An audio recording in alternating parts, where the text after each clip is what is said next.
Chronicles of Avonlea by Lucy Maud Montgomery, narrated by Arianna Butler. Chapter 1 of the Chronicles of Avonlea. The Chronicles of Avonlea by Lucy Maud Montgomery. The Hurrying of Ludovic. Anne Shirley was curled up on the window seat of Theodora Dix's sitting room one Saturday evening, looking dreamily afar at some fair starland beyond the hills of Sunset. Anne was visiting for a fortnight of her vacation at Echo Lodge, where Mr. and Mrs. Stephen Irving were spending the summer, and she often ran over to the old Dix homestead to chat for a while with Theodora. They had had their chat out on this particular evening, and Anne was giving herself over to the delight of building an air castle. She leaned her shapely head, with its braided coronet of dark red hair, against the window casing, and her grey eyes were like the moonlight gleam of shadowy pools. Then she saw Ludovic Speed coming down the lane. He was yet far from the house, for the Dix lane was a long one, but Ludovic could be recognized as far as he could be seen. No one else in Middle Grafton had such a tall, gently stooping, placidly moving figure. In every kink and turn of it there was an individuality all Ludovic's own.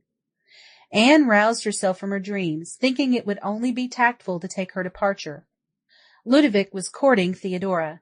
Everyone in Grafton knew that, or, if anyone were in ignorance of the fact, it was not because he had not had time to find out.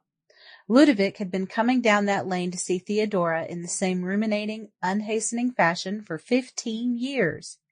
When Anne, who was slim and girlish and romantic, rose to go, Theodora, who was plump and middle-aged and practical, said, with a twinkle in her eye, "There isn't any hurry, child. Sit down and have your call out. You've seen Ludovic coming down the lane, and I suppose you think you'll be a crowd. But you won't. Ludovic rather likes a third person around, and so do I. It spurs up the conversation, as it were. When a man has been coming to see you straight along twice a week for 15 years, you get rather talked out by spells."